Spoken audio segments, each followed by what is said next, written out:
کی جن و بشر کی شاہ و گدا، کی جن و بشر اور کی شاہ و گدا، اٹھ جسوی نصیر و شان خدا۔ ابھی مجھ سے پہلے جو ہمارے ایک ذاکر بول رہے تھے، بڑی محبت کا اظہار کر رہے تھے، مجھے بڑی خوشی ہو رہی تھی، لیکن انہوں نے جو آیت پڑھی ہے اس کا یہ مفہوم اس انداز میں شاید نہیں بنتا ہو، اس لیے کہ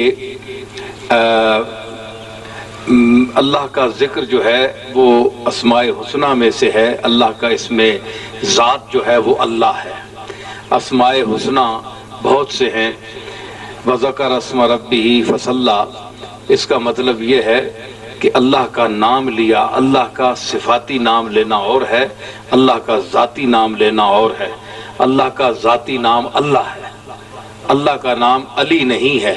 علی عظیم ہے، علی صفاتی نام ہے، ذاتی نام نہیں ہے۔ سمجھ آئی نا؟ حضرت پیر میر علی شاہ پر یہ فکرہ کسا گیا کہ میر علی شاہ شیعہ تھے۔ پیر میر علی شاہ نے تقیہ کیا تھا، پیر میر علی شاہ شیعہ تھے۔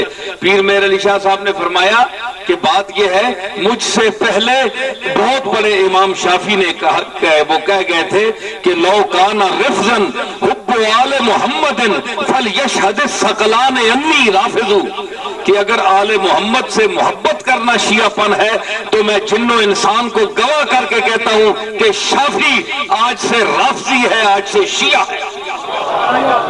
دیکھیں، آپ کا ماشاءاللہ ایک اپنا مذاق ہے، ذوق ہے، لیکن میں چونکہ آپ کو پتہ ہے میں جس جہاں کا ہوں اور میرا عقیدہ کیا ہے، آپ سب لوگوں کو پتہ ہے، تو میں اس عقیدے کے باوجود کہہ رہا ہوں، میرا اپنا عقیدہ اور ہے، لیکن میں اس اہل سنہ والجماع کے عقیدہ کے سے ذرا ہٹ کر میں کہہ رہا ہوں۔ آپ ذرا ہٹ کر نہیں کو بول سکتے شاید، بٹ ہٹ کر نہ بولیں، کیونکہ شیعہ مسلک سے آپ ذرا ہٹ کر نہیں بول سکتے، کیونکہ آپ پر اعتراض کیا جائے گا کہ تم شیعہ مسلک کو چھوڑ گئے۔ تو میں ڈرنے والا نہیں ہوں، میں اہل سنت سے بھی ذرا نکل کر بول رہا ہوں۔ ہاں، میں نکل کر، وہ آپ نکل کر نہیں بول سکتے، میں بول رہا ہوں۔ پھر دیکھیں دلیری میری ہوئی کہ آپ کی ہوئی؟ ہاں، میں جو بول رہا ہوں، لیکن کچھ معذرت کے ساتھ ایک میں جملہ یہ بھی کہتا چلوں، یہ سنیوں کی طرف سے نہیں کہہ رہا، میں نے جو حقائق خود پڑھے ہیں، میں اللہ کے فضل سے، میرے پاس اگر اتنے پیسے نہیں اللہ نے دیے ہوئے ہیں مجھے، لیکن اس سے زیادہ دو چار لفظ علم کے دیے، پیسوں سے زیادہ مجھے علم دیا ہے، تو میں اس پر فخر کرتا ہوں کہ اس کی عطا ہے۔ میں نے بڑا مطالعہ کیا، میں نے اپنی عمر سے زیادہ کتابوں کا مطالعہ کیا، میری عمر کم ہے، میری کتاب کا مطالعہ بہت زیادہ ہے۔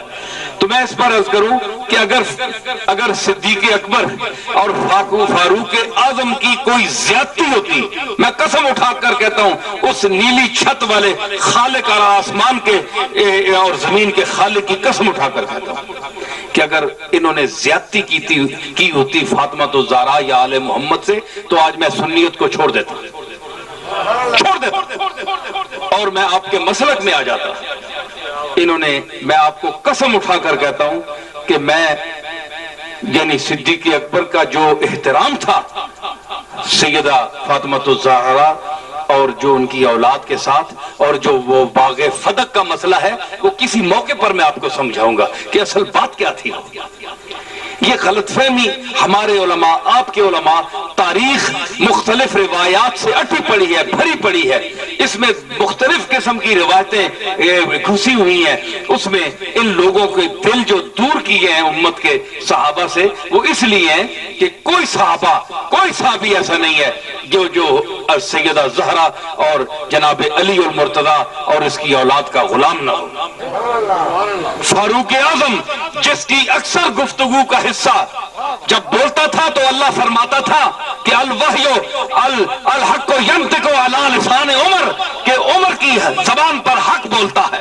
اور جو یہ پردہ آپ کو پتہ ہے، سب سے پہلے پردہ حضرت عمر نے منع کیا حضور کی ازواج مطہرات کو کہ تم پہلے بے پردہ ہو کر باہر نہ آیا کرو۔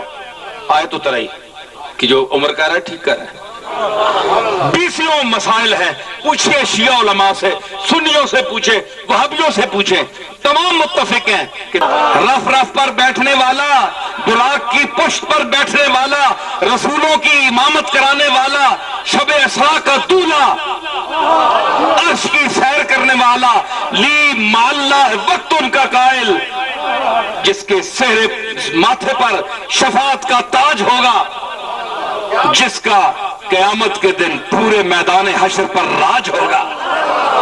جی یہ وہی شخصیت سواری بنی ہوئی ہے.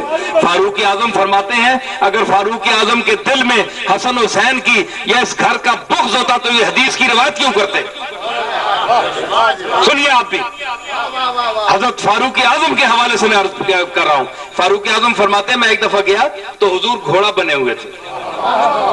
میں کانپ گیا، لرز گیا کہ حضور گھوڑے بنے ہوئے، اور جناب حسین بیٹھے ہوئے، ایک دائیں طرف کی زلف جو ہے وہ کھینچتے ہیں تو حضور جو ہے ادھر مڑ جاتے ہیں، اور بائیں طرف کی زلف کھینچتے ہیں تو حضور ادھر مڑ جاتے ہیں. تو حضرت فاروق اعظم کہتے ہیں میں کانپ گیا.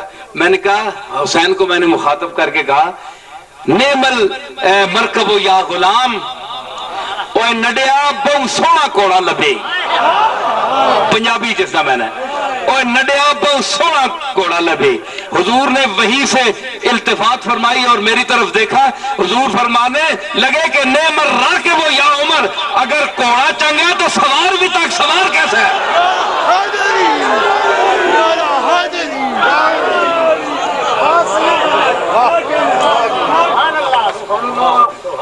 تو نون والو، اللہ تعالیٰ آپ کو ان باتوں کے سمجھنے کی توفیق عطا فرمائے جو میں نے باتیں کی.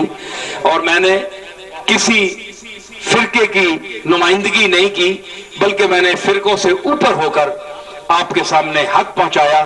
اور میں نہ سنی بن کر آپ کے سامنے آیا ہوں، نہ شیعہ بن کر آیا ہوں، ایک مسلمان اور ایک تاریخ کا قاری بن کر آپ کے سامنے آیا ہوں. آپ اگر اہل بیت کی محبت اور عزت کے سلسلے میں سوچتے ہیں تو خدا را صحابہ کرام اور ازواج مطہرات کی عزت کا بھی خیال کریں. وہ آپ کی مائیں ہیں، اور صحابہ کرام جو ہیں مخدوم صحابہ حضرت صدیق اکبر اور فاروق اعظم، جن کی شان ابھی میں نے بتائی کہ وہ اہل بیت کے غلام ہیں. اگر آپ کے علماء دین کے سلسلے میں کوئی غلط روایت بیان کرتے ہیں تو وہ غلط ہے، میں ان سے بھی گفتگو کر سکتا ہوں، ایسی بات نہیں ہے. میں ان کی نمائندگی نہیں کر رہا، میرا حق بنتا ہے کہ ان کا جو آل زہرا اور زہرا سے جو دروازے سے تعلق تھا صحابہ کبار کا، میں وہ آپ کے سامنے پیش کروں تاکہ آپ کے دل میں ان کی محبت پیدا ہو. کل ایسا نہ ہو کہ فاطمہ الزہرا آپ کو پکڑ لیں اور کہیں کہ صدیق اکبر میرے حق میں اچھا تھا، فاروق اچھا تھا، عبداللہ ابن مسعود اچھا تھا، عبداللہ ابن عمر اچھا تھا، طلحہ اچھا تھا، ابو ہریرہ اچھا تھا، خباب اچھا تھا، یاسر اچھا تھا، عمار اچھا تھا. تم اس کو کیوں گالیاں نکالتے رہے؟ تم اس کو برا بلا کیوں کہتے رہے؟ میں آج اس کی ضمانت کرتی ہوں، کل آپ کیا کریں گے؟ سوچیں، غور کریں. یہ بڑا مقام کا، یہ بڑا حب اہل بیت کا. اور میں اور ان لوگوں سے بھی کہتا ہوں جو دشمنان اہل بیت ہیں، جو صحابہ کے عظمت اور محبت کی آڑ میں اہل بیت کو گالی دیتے ہیں اور کہتے ہیں کہ معاذ اللہ یہ دنیا کے حصول اور تخت کے حصول کے لیے حسین کربلا میں گیا. لخ لعنت آئی تم پر، شرم آنی چاہیے تم پر، تمہیں شرم آنی چاہیے کہ حسین اس لیے گیا، اس کے تو جوتوں میں باتا ہوتا جو تخت تھا. حسین مکے میں بیٹھتا، اپنے دندانہ کی گدی پر بیٹھ دیتا، گدی نشین ہو جاتا. آج کل تو جن کا حق نہیں بھی بنتا وہ بھی گدیوں پر بیٹھ جاتے ہیں، جو گدی جن کو دور کہتی ہے کہ دفع ہو جاؤ تم اس کے قابل نہیں، وہ بھی بیٹھ جاتے ہیں. تو حسین تو گدی پر بیٹھنے کے قابل تھا، حسین گدی پر بیٹھنے کے قابل تھا.